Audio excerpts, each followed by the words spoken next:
అందరికీ నమస్తే. నేను మీ శారదాని. Welcome to Sharada's channel. ఇవాల్టి సమ్మర్ స్పెషల్ వీడియో అండి. నోట్లో పెట్టుకుంటే వెన్నలా కరిగిపోయేటువంటి కమ్మని పెరుగన్నం తయారీ విధానం చూద్దామండి. ముందుగా పెరుగన్నానికి అన్నాన్ని వండి పెట్టుకోవాలండి. కుక్కర్లో కాస్త ఆవిరి ఉన్నప్పుడే వేడి మీదే కుక్కర్ విజిల్ తీసి మూత తీసివేయాలి.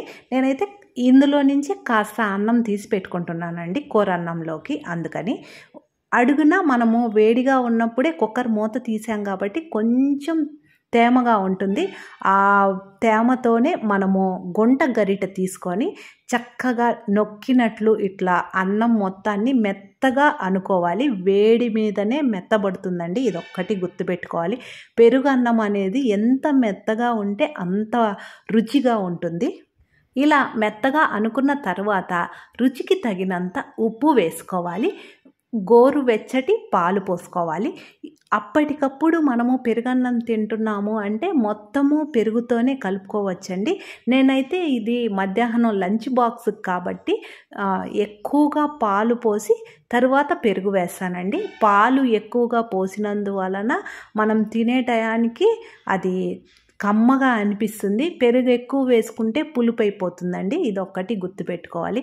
చక్కగా పాలు మొత్తం పోసి 1 కప్పు పోసుకుంటే సరిపోతుందండి. అంటే మనం తీసుకునే అన్నాన్ని బట్టి పాలు పోసుకొని కలిపి తరువాత 1 కప్పు పెరుగు వేసుకోవాలి. పెరుగు కూడా పులుపుగా ఉండేది వేసుకోకూడదండి. కమ్మని పెరుగు వేసుకొని చక్కగా ఆ పాలు, పెరుగు, అన్నము మొత్తం కలిసే విధంగా ఇలా కలుపుకోవాలి. తరువాత ఈ అన్నాన్ని ఒక ప్లేట్లోకి తీసేసుకుందాం. చేత్తో కాకుండా గరిటెతో కలుపుకుంటే చక్కగా వస్తుందండి. చేత్తో కలిపితే ఎక్కువ పులుపు అయిపోతుంది. అన్నం కూడా త్వరగా పాడైపోతుందండి. అందువలన పోపు కోసము ఒక మూకుళ్ళలో 1 స్పూను ఆయిల్ వేసుకుంటే సరిపోతుందండి. ఆయిల్ ఎక్కువ పట్టదు. పోపు దినుసులు పచ్చిశనగపప్పు, మినపప్పు, ఆవాలు, జీలకర్ర చక్కగా వేగిన తర్వాత సన్నగా కట్ చేసి పెట్టుకున్నటువంటి కొన్ని అల్లం ముక్కలు, కొన్ని పచ్చిమిర్చి ముక్కలు, కాస్త కరివేపాకు వేసి పచ్చి వాసన పోయేంత వరకు వేయించుకొని ఈ పోపును కాస్త చల్లబడిన తర్వాత మనము పెరుగన్నంలో కలుపుకుంటే సరిపోతుంది. అంతేనండి. ఈ వేసవి కాలంలో పిల్లలు అన్నం తినకుండా మారం చేస్తూ ఉంటారు కదండి. అలాంటి వాళ్ళ కోసము ఇలాగా పెరుగన్నం కలిపి పెట్టండి. ఇష్టంగా తింటారు. లంచ్ బాక్స్కి కూడా ఒక బాక్సులో పెరుగన్నం కలిపి పెట్టండి. చక్కగా తింటారు. పొట్టలో హాయిగా ఉంటుంది. ఇలా పోపు మొత్తం కలిపిన తరువాత సన్నగా కట్ చేసి పెట్టుకున్నటువంటి కొత్తిమీర వేసి మీకు ఇష్టమైతే దానిమ్మ గింజలు వేస్తే సూపర్గా ఉంటుందండి.